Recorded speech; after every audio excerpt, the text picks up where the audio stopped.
Alors, rebonjour. Dans cette présente vidéo, nous allons voir le module de paie. On a toujours la vue classique qui va être ici, employé, chèque de paie en série. La différence entre chèque de paie et chèque de paie en série, c'est si on veut faire une paie ou si on veut en faire plusieurs, tout simplement. Parce que souvent, c'est intéressant. Exemple, quand on a des salaires fixes, on peut faire tous les salaires fixes pour plusieurs semaines, voire plusieurs mois. Donc, moi, j'aime mieux la vision améliorée.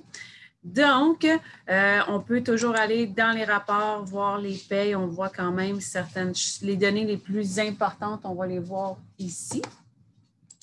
Pardon.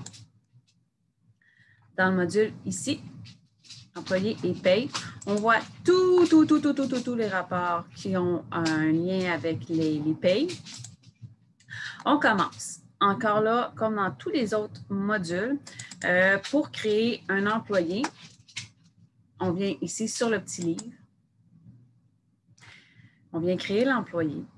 On va mettre la date d'embauche, très important. Pour faire les relevés d'emploi, il faut le mettre qu'il a terminé à quelle date. Et une fois qu'on a fini la paye de vacances, le relevé d'emploi, on vient mettre l'employé inactif. Ce qui est très important ici, ça, c'est vraiment, là, prenez-vous des notes pour ceux et celles qui font les payes. Table d'impôt. Vous venez sélectionner le pays dans lequel vous êtes. Ici, pour la forme, on est au Québec. Montant personnel de base. Ça, les amis, c'est à reviser à toutes les années. Vérifiez ça là, en décembre là, pour l'année qui s'en vient parce que ça, vous venez affecter directement le retour ou le solde dû d'impôt de vos employés. Il y a un formulaire, par contre, je vais vous le mettre soit en lien, soit en PDF. Là, je vais faire une recherche, mais au moment où je tourne la vidéo, là, je ne peux pas vous le dire exactement à quel format je vais pouvoir vous le mettre. Mais il y a un formulaire qui est très, très, très important. Puis je trouve que même si ce n'est pas une obligation en tant qu'employeur, je pense que c'est ce que j'appelle communément le GBS, gros bon sens. C'est quoi? C'est un formulaire pour les employés qui ont... Puis en 2021, c'est vraiment la réalité de tous les employés. La majorité des employés, c'est qu'ils ont plusieurs emplois dans une même année civile, une même année fiscale, c'est-à-dire du 1er janvier au 31 décembre. Donc, quand ils ont plus qu'un emploi, c'est qu'ils viennent chercher le montant de base qui, mettons, là, pour la forme, est environ à 11 000 là, de chaque côté. Là, on va le mettre 11 000, mais je sais que c'est 11 000 et quelques, des petites variantes. Ils viennent chercher ce montant fédéral-là qui est l'exemption de base sur plusieurs emplois. Qu'est-ce que c'est l'exemption de base?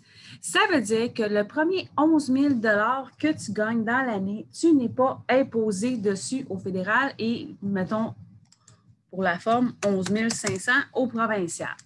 Tu n'es pas imposé là-dessus. Mais c'est vraiment important dans le cas qu'il y a eu d'autres emplois. Il a déjà commencé à le cumuler. Donc, si on ne veut pas qu'il se ramasse à la fin de l'année et qu'il paye de l'impôt, bien, c'est intéressant de faire signer le formulaire de ton employé pour peut-être aller chercher un petit peu plus d'impôts la première année qui va être à ton emploi, mais au moins à la fin de l'année, il ne paiera pas d'impôts. Il ne mettra pas ça sur ta faute ou sur la faute de l'ancienne fille qui faisait sa paye. Parce que ce n'est pas nécessairement la faute de la fille qui fait la paye, mais c'est probablement juste parce qu'il y a eu plusieurs emplois dans l'année, tout simplement. Mais c'est sûr que, je te dirais, la plupart des gens ne se souviennent pas ou des choses comme ça. Fait que c'est difficile pour eux de remplir le formulaire. Mais pareil, moi, je trouve que c'est important de l'offrir. Le taux d'assurance emploi, c'est sûr, il y a tout le temps des pourcentages qu'il faut aller, que ça, je vais mettre à jour quand on fait nos mises à jour. Donc, c'est important, même si c'est un petit peu chiant de payer pour les mises à jour, bien, c'est tout ça, tu sais, ça vient mettre tes chiffres à jour. C'est ton calcul de d'assurance emploi, bien ça, c'est tout le temps 1,4. Les revenus, c'est ici que tu vas mettre, tu sais, combien que tu le payes de l'heure. Tu viens en temps supplémentaire, si tu as une entente avec, les fériés, tout ça, c'est ici que tu viens tout mettre ça. Le taux de vacances, est-ce que tu as, c'est-tu 4, 6, 8 %? Est-ce que tu le retiens sur chaque paye? Parce que si tu décoches ça, ce qui va arriver, c'est que sur chaque paye, tu vas lui payer le taux que tu as indiqué ici. Il Fait que c'est vraiment important de faire bien attention dans le module de paye.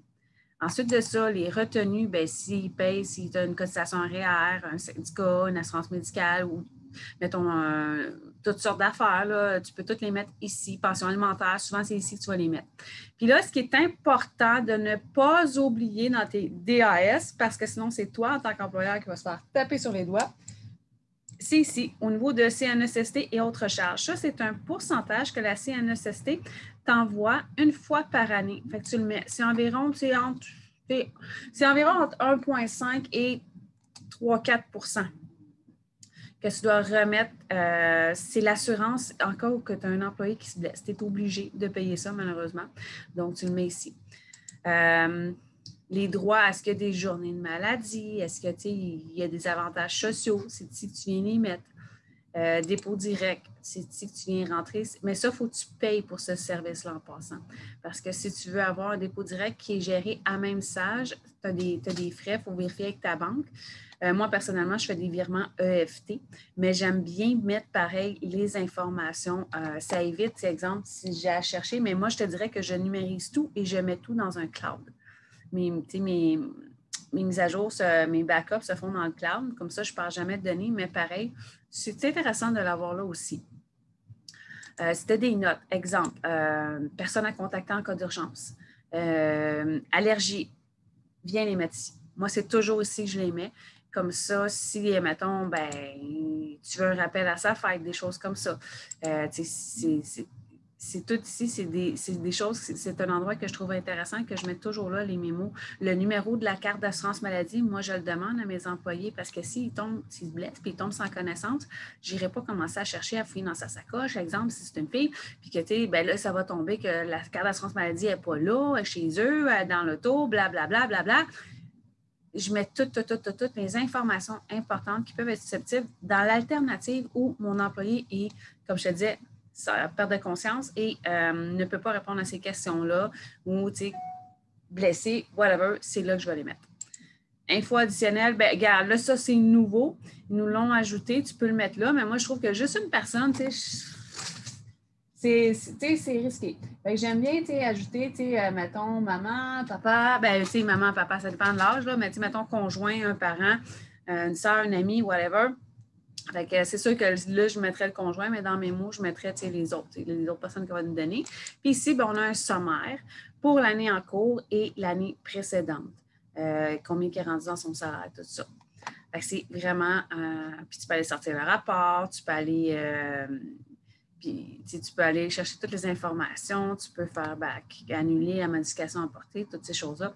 Fait que c'est vraiment ici que tu vas mettre toutes les informations, mais il faut faire vraiment attention. Comme je te disais, au niveau des impôts, ici, très important de ne pas oublier que, de toujours s'assurer que le 1.4 est inscrit pour le sans emploi. Ici, les vacances, comment tu les payes, quel pourcentage.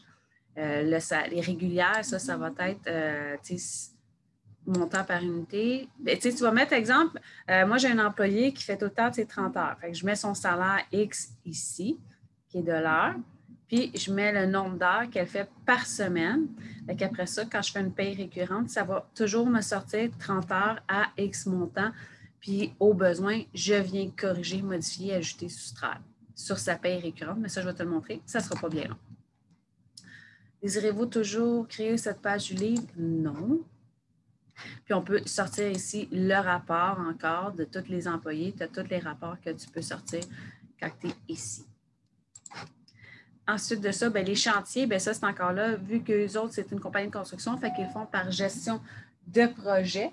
Donc, mais tu sais, si ça serait, mettons, une maison d'édition, mais ça serait par livre. Tu sais, je pense que vous avez compris le principe depuis les vidéos qu'on en parle, là. Ensuite de ça, bien, on peut faire un... Tu sais, dans le fond, là, on peut partir du relevé de temps. Employé ou entrepreneur. Entrepreneur, c'est des sous-contracteurs. Exemple, si toi, exemple, tu fais la comptabilité pour une entreprise, mais tu es à ton compte, tu viens de rentrer ici entrepreneur. Parce que ça, ce que ça permet, de commencer le meter. Ça peut être une façon d'avoir un eurodateur. Moi, c'est sûr que j'ai un autre logiciel que ça, là, pour ça, mais ça peut être une façon de calculer le temps. Mais comme je te dis, c'est parce qu'il ne faut pas l'oublier. Puis des fois, c'est un petit peu. Mais c'est pratique. C'est bon à savoir qu'on a ça. Pourquoi j'étais là? Ah oui. Fait que là, tu peux le rentrer. Si tu peux décider de rentrer en relevé de temps ici, tu peux décider de le faire en minuterie ou tu peux décider de le mettre directement en montant. C'est toi qui vois. Puis chantier ici, on le voit, bien ça, c'est par la gestion des projets. Si, admettons, comme encore là, l'exemple, tu es une maison d'édition, tu as plusieurs livres, bien, ce même employé-là, il peut faire, tu sais, genre 3 heures, mais qui a fait 1 heure pour X chantier ou X livres, puis 2 heures sur l'autre. Tu comprends? On comprend le principe. Et ensuite de ça, on peut prendre le chèque de paye. Puis là, on peut le transformer à partir du quand il y a eu des relevés de temps. Si on peut décider à partir de quel compte de banque qu'on le paye. Comme là, ici, gars, ils ont un compte de banque que pour les payes. Ça peut être ton coche quand c'est dépôt direct. Admettons, là, ici, je vais aller chercher une écriture récurrente.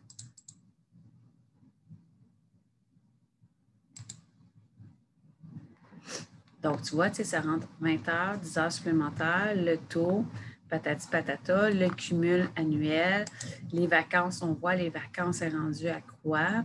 Retenu, non, on n'a pas, impôt, oh, impôt, combien qu'elle paye par paye, son cumulatif à l'année, puis si est-ce que ça lui donne des journées de maladie, XXX.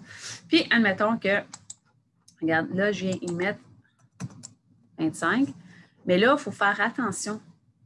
Je viens de modifier son écriture récurrente, donc les impôts sont en récurrent en conséquence qui était à 20 heures. Fait qu'on peut venir recalculer les impôts.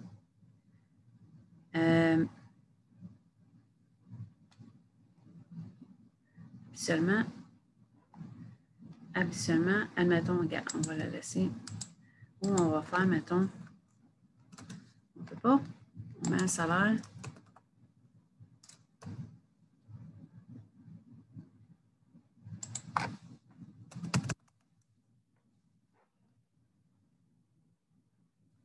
Bon, là, je ne sais pas pourquoi il ne me le donne pas, mais ici, on a calculé les impôts, puis on peut recalculer les impôts au besoin. Fait que c'est toujours intéressant de voir, de pouvoir, si on la voit qui s'affiche, c'est parce que, c'est parce que des fois, des versions des logiciels qui ne le mettent pas, mais là, dans ce cas-ci, il corrige automatique. Puis là, on peut ici payer plusieurs employés. Mais là, qu'est-ce que ça fait quand on paye plusieurs employés? On vient cocher qui qu'on paye.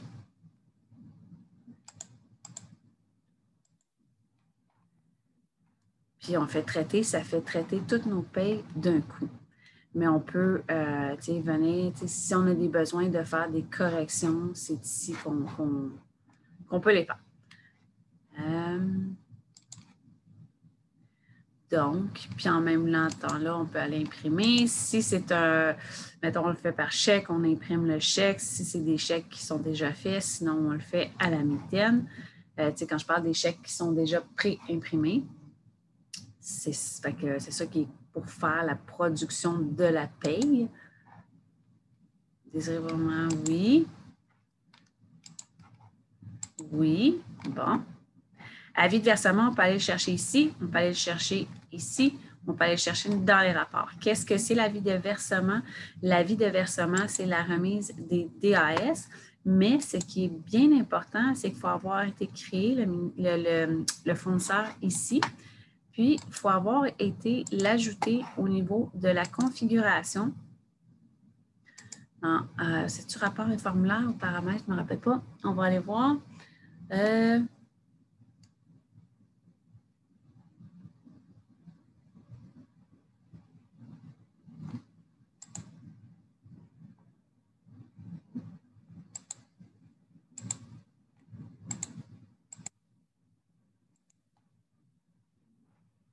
Non, c'était pas dans celle-là. Configuration, paramètres. Oui, exactement. Paramètres. Là, moi, je ne m'en souviens jamais par cœur. D'après moi, c'est charge. Charge ici, regarde, on peut mettre ici le taux de CNSST, le facteur FSS aussi, qui change souvent. Donc, on peut venir les mettre aussi ici. Mais c'est important de toujours vérifier. Contre-charge, droit, avis de versement ici. Vous voyez, assurance emploi, receveur général. Il faut associer à qui qu'on envoie l'argent. C'est comme le REER, c'est REER, mettons, Fonds canadien, FTQ, syndicat. Il faut vraiment, quand on remet nos DAS à la fin du mois, c'est important de les avoir associés. Ensuite, paramètres. Bien, paramètres, j'étais dedans. Concepteur de formulaire, c'est pour créer ton talon de paye. Téléversé sur le dépôt direct. C'est toujours important de remettre le dépôt, pas le dépôt direct, le talon de paye à notre employé. Fait que j'espère que ça fait le tour au niveau de la paye. Si vous avez des questions, n'hésitez pas à m'inscrire en bas de cette vidéo. Puis comme je vous dis, je vais vous ajouter le formulaire dont je vous parlais tantôt.